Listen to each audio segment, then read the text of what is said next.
இன்னைக்கு நம்மளுடைய கிச்சன் கேபினெட்ல சிறப்பு திரைப்படம் திமுகவின் முப்பெரும் விழாதான். நேயர்களே, நாம இன்னைக்கு பார்க்க போற திரைப்படம் ஃபுல்மார்க் டாக்கீஸ் பெருமையுடன் வழங்கும் மெகாராஜா.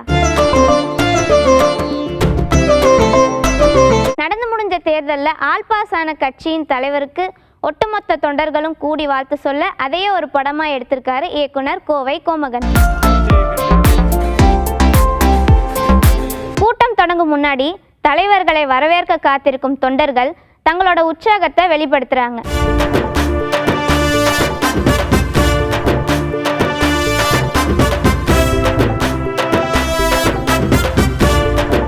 அடுத்தடுத்து தலைவர்கள் கருத்துக்களை அள்ளிவிட அந்த நேரத்துல தலைவரோட என்ட்ரி இருப்பதா ஒரு வித்தியாசமான காட்சியை இந்த படத்துல வச்சிருக்காங்க. எதிரிகள் சிதறி ஓடுகிறார்கள். போட்டி இல்லை என்று எடப்பாடி அவர்கள் அறிவித்து விட்டார். திமுக தான் வெற்றி பெறப் போகிறது என்பது அவர்களுக்கு தெரியும். முத்தமிழறிஞர் கலைஞர் அவர்கள் தீட்டிய திட்டங்கள், கருவறையிலிருந்து கல்லறை வரைக்கும் தீட்டிய ஒரு முதலமைச்சர் இந்த அரை நூற்றாண்டிலே இருக்கிறார் என்றால் அது நம்முடைய தலைவர் கலைஞர் அவர்கள்.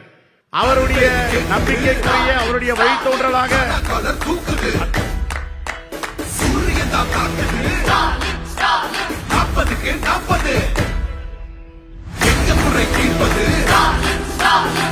வந்து சேர்ந்த தலைவர் குட்டி ஸ்டோரி சொல்ற பாணியில வட சொல்ற கதையை சொல்லிட்டு போறாரு.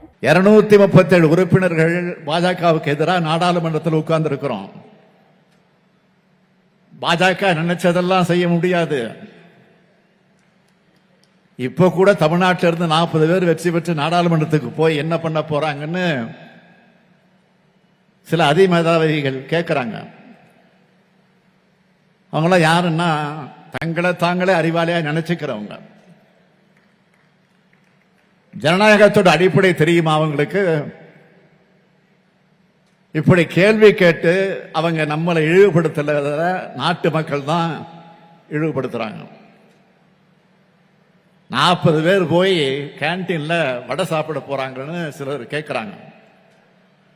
வாயால வடை சொல்றதெல்லாம் உங்க வேலை. எங்கள் எம்பிக்கள் கருத்துக்களால உங்கள் ஆணவத்தை சுடுவாங்க. Wait and see.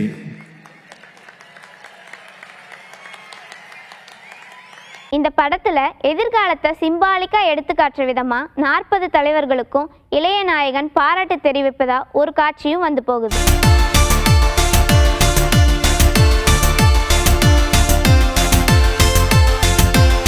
மொத்தத்துல மெகாராஜா கூட்டணி குருமா. இன்னைக்கு ஏதாவது படத்துடைய அப்டேட் ஏதாவது வந்திருக்கிறதா? வந்திருக்கதே. விஜய் சேதுபதி அவர்களினுடைய பையன் சூர்யா விஜய் சேதுபதி, இவர் வந்து கொஞ்ச நாளுக்கு முன்னாடி படமெல்லாம் நடிக்கிறேன் அப்படின்னு அந்த பூஜையெல்லாம் போட்டு அது பயங்கரமா வைரலும் ஆச்சு. அவர் பேசின விஷயம், அதாவது அப்பா வேற நான் வேற அப்படிங்கிற பேசின விஷயம் வைரலாவே போச்சு. அந்த படத்தோட டீசர் வந்து வெளியாகி இருக்கு. பார்க்கும்போது ஒரு ஸ்போர்ட்ஸ் படம், ஒரு சின்ன வயசுல இருந்து ஸ்போர்ட்ஸ்க்காக கஷ்டப்பட்டு எப்படி அந்த ஸ்போர்ட்ஸ்ல வின் பண்றாங்க அப்படிங்கிற மாதிரி தான் அந்த டீசர் இருக்கு. பையனோட மூவி அப்டேட் ஒரு பக்கம் இருக்கு. அப்பா விஜய் சேதுபதி அவர்கள் நடிப்புல வெளியான மகாராஜா படமும் ஏதோ சாதனை படைத்திருக்கு போலவே. ஆமா, விஜய் சேதுபதி அவர்களுடைய 50வது படம் தான் இந்த படம். 50வது படத்துல பயங்கரமான ஒரு ஹிட்டை கொடுத்துட்டாரு அப்படின்னு சொல்லலாம். இந்த படத்தோட ஓப்பனிங் வந்து பயங்கரமான வெற்றி அடைஞ்சிருக்கு அப்படின்னு சொல்லி அந்த படத்துடைய தயாரிப்பு நிறுவனம் வந்து அதிகாரப்பூர்வமா அறிவிச்சிருக்காங்க. நியூசிலாந்து கிரிக்கெட் அணியோட வேகப்பந்து வீச்சாளர் ட்ரெண்ட் போல் இன்னையோட ரிட்டையர்ட் ஆக போறாரு. அவர் இன்னைக்கு ஆட போற மேட்ச் தான் லாஸ்ட் மேட்ச் அப்படின்னு சொல்லப்படுது. இன்னைக்கு T20 வேர்ல்டு கப் மேட்ச்ல நியூசிலாந்து அணியும் விளையாட போறாங்க. இந்த அணி இன்னைக்கு வெற்றி அடைஞ்சிட்டாங்க அப்படின்னா ட்ரெண்ட் போல்ட்டுக்கு ரிட்டையர்மெண்ட் அன்னைக்கு ஒரு கூடுதலான போனஸ் பாயிண்ட் கிடைச்ச மாதிரி தான் இருக்கும். அவங்க இன்னைக்கு எப்படி விளையாடுறாங்க, வெற்றி அவங்களுக்கு கிடைக்குமா அப்படிங்கிறத பார்க்கலாம். இது ஒரு லாஸ்ட் மேட்ச் அப்படிங்கிறங்காட்டி ரொம்பவே பரபரப்பா நியூசிலாந்து அணி எல்லாருமே வந்து அதை ரொம்ப வந்து சுவாரஸ்யமா வந்து எதிர்பார்த்து காத்துக்கிட்டு இருக்காங்க. அதுல ரிட்டையர் ஆனா என்ன, முடிச்சுட்டு இங்க IPL வந்து விளையாடுவாரு, அப்ப நம்ம பாத்துக்கலாம், ஒன்றும் பிரச்சனை இல்லை. இன்னைக்கு கிச்சன் கேபினட் நிகழ்ச்சியில நிறைய சுவாரஸ்யமான நிகழ்ச்சிகளை பார்த்திருப்பீங்க. இதே மாதிரி திங்கள் முதல் வெள்ளி வரை இரவு 9:30 மணிக்கு நமது புதிய தலைமுறை தொலைக்காட்சியில கிச்சன் கேபினட் நிகழ்ச்சியை மறக்காம பாருங்க. Kitchen cabinet.